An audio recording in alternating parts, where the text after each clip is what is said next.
What up? I'm Josh Paulson, and welcome to Your Story Now. So we talked about another brainstorming technique. We already used it a little bit, and that was taking an idea and splitting it off, figuring out another piece and starting from there.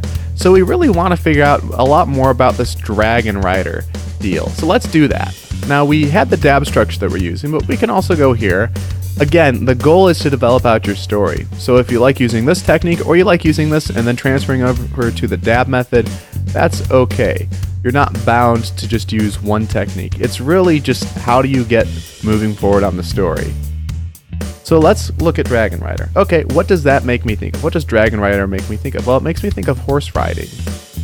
Okay, what does horse riding make me think of? Well, horse riding, I would say, makes me think of horseshoes. And what else does drag and rider make me think of? Let's go back here. So drag and rider, I would say, what about writing? Okay, that might not be the direction that I want. If that's not the direction that I want, then I just go back to drag and rider. And I say, okay, what about dog sleds? Okay, what about sledding? What about dragon sledding?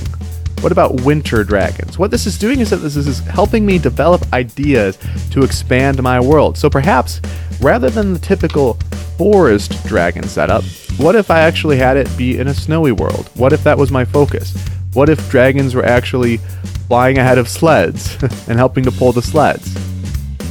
So that could be one thing that we do here. So we could say, okay, well, dragon riding, we actually want this to be in the snow.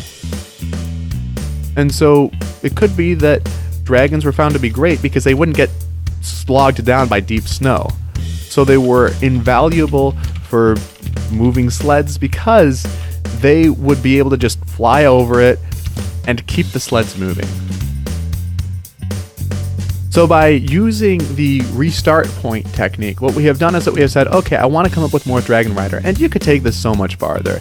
We're doing a very surface level review here and a very surface level look at applying it in a story, but what this allows us to do is that it allows us to go with an idea and then expand that one further, because drag and rider has a lot more potential. We could look a lot more. Perhaps we want to grab another fantasy element, so we want to add orcs into our story, or we want to add elves or dwarves or whatever, and so we can end up starting from that point and developing the story out from there again.